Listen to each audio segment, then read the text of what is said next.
Hey, welcome back to Me Being Cheap. I'd like to talk to you about two different things today. First of all, consider your appliances carefully. So I have two freezers for long-term storage, and actually this summer I've been trying to clean them out quite a bit, use up what's still good, take inventory, get rid of what's not good, and then hopefully combine it into one freezer. So I'll just have the electric bill charge on one freezer. So I have one in my basement and one in my shop. And the one I'm going to keep using is the one that is in my shop. It is a newer model and it is far more energy efficient. I've had it only probably 4 years or less. And I got it for bulk purchases of meat when I was purchasing like half a cow, half a hog, that sort of thing. My other freezer is downstairs and it was purchased in 1997, so it's quite a bit older. Anyhow, I have two electric meters, one for the house, one for the shop. There's a minimum charge for each, so I will continue to use the freezer that is out in the shop since I'm already paying a minimal electric charge on that anyway. So keep that in mind if you're considering buying a freezer for long-term storage. Keep the energy factor in mind.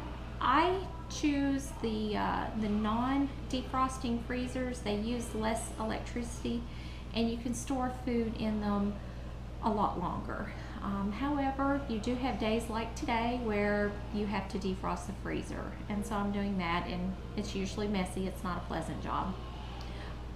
But here in the U.S., a lot of the appliances, they come with a little tag that tells where they fall on the energy scale. So either not very efficient or very efficient or somewhere in the middle. So consult that tag, and knowing that if you have a freezer and if you use it consistently, it is going to run 24 hours a day. So do keep that in mind. Now the second thing I want to talk about is in stocking up on food or doing food prep, consider your likes and dislikes as well as your family. I'm going to talk about a couple of mistakes I've made along the way. So back when I was doing a lot of stockpiling and a lot of prepping, they always encourage you to, keep enough protein on hand. And so I was scoping out cheap sources of canned protein, long-term storage. And I had picked anchovies up from a clearance bin at one of the grocery stores. And I know that these are not good now. These are stored in olive oil, and I can actually see where the oil has soaked onto the cardboard. I do not like anchovies, and these were 25 cents. That was 25 cents wasted. Last time I opened one of these, I used to have a cat. She wouldn't eat it. The kids want to try anchovies on pizza, so we made pizza. They put the anchovies on it. It was pretty much inedible. So yeah, don't buy stuff that you don't like or that your family doesn't like, because in the end, it's probably just gonna be wasted. I am gonna see if my chickens will eat this. They may not. If they won't, it'll just decompose into dirt. Okay, so another thing that I did was I bought one of those meal prepping recipes and shopping list. And this was back when I was doing paleo. And so I purchased the shopping list and I went to the store and I found most everything I needed. And then the idea is that you prep all these meals, you do it all at once, and you've got your food done for the month. It was taking me hours to do it, and I had only gotten like 3 of the meals done. And the stuff on the recipes, it wasn't good. I didn't like it. My kids wouldn't eat it. So some of the stuff that's been in my freezer for a long time, I'm going to feed to the chickens. And like, for example, this was some sort of breakfast cookie. And as you can tell, when you do this, it uses a lot of packaging. A lot of those meal preps, you're using baggies, and of course this white stuff in here is like freezer paper or parchment paper. But these are very old, but this just I don't know. I'll never do it again.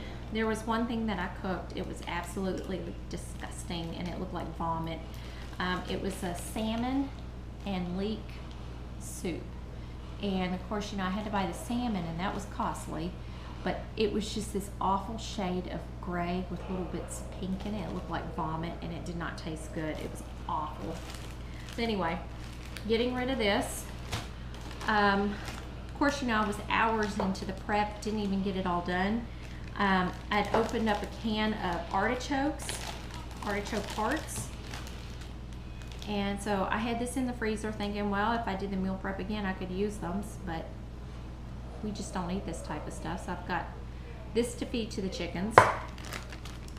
One of the meal preps called for parsnips.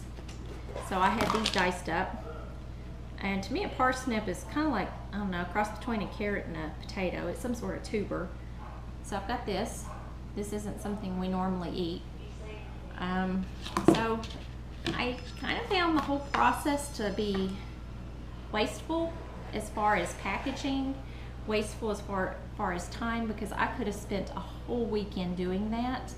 And yeah, I would have had some meals done for the whole month, but if I would have eaten what I'm used to, you know, and if I wanted to follow a paleo diet, I could have made it paleo, but eating stuff that I'm more used to, like for example, just a regular salad instead of parsnips, you know, or bacon and eggs instead of breakfast cookie.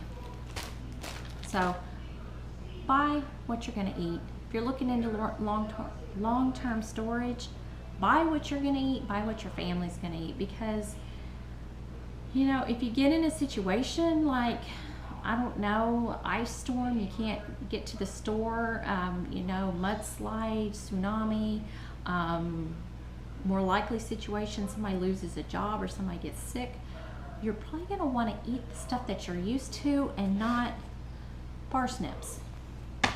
So I got some of this stuff I've got to offload to the chickens because it's been in my freezer for quite some time. The other thing I want to talk to you about is buying in bulk. Not always a good thing. So I went shopping one day. This has probably been in my freezer almost a year, and I decided as long as I was defrosting the freezer today, I was going to take this out and deal with it. I purchased 15 pounds of catfish, and the price was $29.85, so right at about $2 a pound for fish. I do like fish. My kids will eat it on occasion, and there's a lot of different ways you could do it. You can grill it, you can smoke it, you can fry it, whatever. But when I got home, and this was frozen, and when I got home, it was all in one bag. Let's see if I can show this to you. It was all in one bag, one frozen solid lump of fish. And so for me, it wasn't usable. So what I'm going to do today is thaw this out, see if it's still good, see if it's not freezer burnt, and then portion it into smaller containers so I can use up this 15 pounds of catfish. So yeah, be careful when buying in bulk and think about this. I was not thinking that, yeah, when I open this, it's going to be all in one big frozen mass. I don't know if I would have known that just by looking at the box, but just because it's a good deal in price, if you think about the logistics, it may not be a good deal after all. So today is Sunday, and that's partly what I've been doing, is defrosting freezers, defrosting fish, and getting ready to make my chickens happy with some leftovers. All right, thanks for watching. Have a great day.